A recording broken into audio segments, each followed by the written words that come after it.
কোথাও ছিল ইভিএম কারচুপির অভিযোগ, কোথাও সিসি ক্যামেরায় গন্ডগোল, যার জেরে ৪৮ ঘন্টার ব্যবধানে ফের ভোটের লাইনে দাঁড়াতে হলো দুই বিধানসভা কেন্দ্রের ১৫টি বুথের ভোটারদের।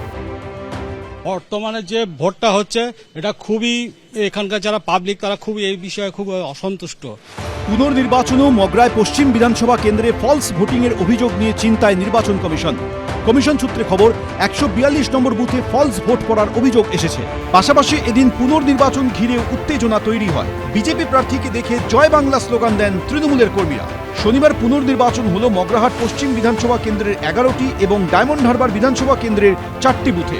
২৯ এপ্রিলের ভোটের দিন মগরাহাট পশ্চিম কেন্দ্রের বেশ কয়েকটি বুথে ইভিএমে সেলোটেপ মারা ছিল বলে অভিযোগ ওঠে। বাহিরপোয়া কুরকুরিয়া অবৈতনিক প্রাথমিক বিদ্যালয় এই বিধানসভা কেন্দ্রের ২৩০, ২৩১ এবং ২৩২ নম্বর বুথের ভোট গ্রহণ হয়। নির্বাচন কমিশন সূত্রে দাবি, এই ৩টি বুথেই ইভিএম কারচুপির অভিযোগ ওঠে।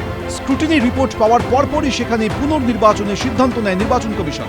এখানে booth tampering, booth gathering, booth jamming যেটা হয়েছিল, এছাড়া তো বিভিন্ন জায়গায় সেলো টেপ লাগানো, ব্ল্যাক টেপ লাগানো কমপ্লেন ছিল। এবার নির্বাচন কমিশনের কাছেও নিশ্চয়ই লোকাল পিপল কমপ্লেন করেছে, নির্বাচন কমিশন স্ক্রুটিনি করেছে, তারা যেটা ভালো বুঝেছে তারা সেটা করেছেন। আমরা তো স্ক্রুটিনিতে প্রেজেন্ট ছিলাম, সিসিটিভি ফুটেজ ছিল, আমাদেরকে দেখানোর দরকার ছিল যে এখানে এটা সমস্যা হয়েছে। আমাদেরকে কোনোভাবে কোনো কিছু দেখানো হয়নি এবং বলা হয়েছে যে সব কিছু ঠিক আছে, কোনো অসুবিধা নেই। তারপরেও এইভাবে বিজেপির কথা শুনে, নরেন্দ্র মোদী এবং অমিত শাহর কথা শুনে নির্বাচন কমিশনার জ্ঞানেশ কুমারের নেতৃত্বে ইচ্ছা করে এই রিপোর্টিংগুলো দেওয়া হলো। এদিন সকাল থেকেই ভোটারদের লম্বা লাইন পড়ে বুথের বাইরে। মগরাহাট পশ্চিম বিধানসভা কেন্দ্রে আমরা রয়েছি, যেখানে 11টি বুথে পুনর্নির্বাচনের সিদ্ধান্ত নেওয়া হয়েছিল এবং সেই মোতাবেক আজকে সকাল 7টা থেকে নির্বাচন যে প্রক্রিয়া তা শুরু হয়েছে। ভোটাররা এখানে রয়েছেন এবং একই রকম নিরাপত্তার যে আঁটোসাঁটো ব্যবস্থা তাও কিন্তু রাখা হয়েছে এই প্রত্যেকটি বুথে। দ্বিতীয়বার ভোটের লাইনে দাঁড়াতে হয়েছে বলে অনেকে আবার অসন্তোষ প্রকাশ করেন। প্রত্যেকে এখানকার ডেলি লেবার, এরা কলকাতায় যায়, বিভিন্ন ব্যবসা বাণিজ্য করে, তাদের যে একটা রোজ ক্ষতি হলো এটা কে দেবে? কিন্তু কি কারণে এই যে রিপোলিং হচ্ছে আমরা কেউ জানতে পারিনি। অন্যদিকে নির্বাচন কমিশন সূত্রে খবর, সিসিটিভি গন্ডগোল ছিল উত্তর ইয়ারপুর এফপি স্কুলের ৪৬ নম্বর বুথে। এদিন সেখানেও নতুন করে ভোট হয়। মগরাহাট পশ্চিমের আরও একটি বুথ কেন্দ্রে আমরা এই মুহূর্তে রয়েছি, যেটির নাম হচ্ছে উত্তর ইয়ারপুর এফপি স্কুল। ৪৬ নম্বর এই বুথে সিসিটিভি ক্যামেরার খারাপ হয়ে যাওয়ার কারণে এখানে কিন্তু পুনর্নির্বাচনের সিদ্ধান্ত হয়েছে নির্বাচন কমিশনের তরফে। 11টি বুথের মধ্যে একটি বুথ ৪৬ নম্বর, সেখানে পুনর্নির্বাচন হবে এবং সেখানে এই মুহূর্তে রিপোলের প্রক্রিয়া চলছে। দেখা যাচ্ছে ভোটাররা এখানে দাঁড়িয়ে রয়েছেন। আমরা তো ভোট দিতে গিয়ে বুঝতে পারিনি যে সিসিটিভি ক্যামেরার প্রবলেম আছে, কিন্তু ভোট হয়ে যাওয়ার পরে এখন শুনতে পাচ্ছি সিসিটিভি প্রবলেম। ভোট যেদিন হয় কোনো অসুবিধা ছিল না, কিন্তু আবার রিকাউন্টিং হচ্ছে। পুনর্নির্বাচন উপলক্ষে এদিনও ছিল কড়া নিরাপত্তা। দিনভর তৎপর ছিল কেন্দ্রীয় বাহিনী এবং রাজ্য পুলিশ। তার মধ্যেও বাহিরপোয়া কুরকুরিয়া অবৈতনিক প্রাথমিক বিদ্যালয়ের বাইরে বিজেপি প্রার্থীর গাড়ি ঘিরে বিক্ষোভ দেখায় তৃণমূল।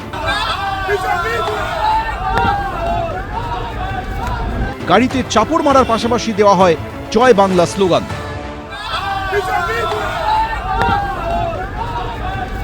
বুথ পরিদর্শন করে আমি যখন ফিরছিলাম তখন বুথের ১০০ মিটারের মধ্যেই প্রায় শতাধিক তৃণমূলের হারমাত বাহিনী দাঁড়িয়েছিল।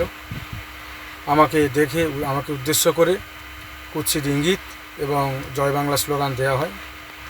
আমি তাদের উদ্দেশ্যে বলবো, সেই তৃণমূল কংগ্রেসের হারমাতদের উদ্দেশ্যে বলবো, এসব করে কোনো লাভ নেই।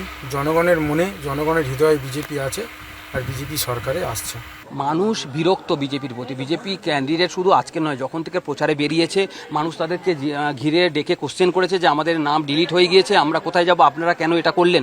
তো যেখানে যাচ্ছে বিজেপি প্রার্থী তাদের কাছে মানুষ কোশ্চেন করছে, এটা স্বাভাবিক ব্যাপার। উনি জনপ্রতিনিধি হওয়ার জন্য ভোটে দাঁড়িয়েছেন, তো ওনাকে তো কোশ্চেনের সম্মুখীন হতে হবে। ঘটনার পরপরই পুলিশ এবং কেন্দ্রীয় বাহিনী ঘটনাস্থলে গিয়ে পরিস্থিতি আয়ত্তে আনে। সুকান্ত মুখোপাধ্যায়, রুমা পালের রিপোর্ট, এবিপি আনন্দ। এবিপি আনন্দ, এগিয়ে থাকে, এগিয়ে রাখে।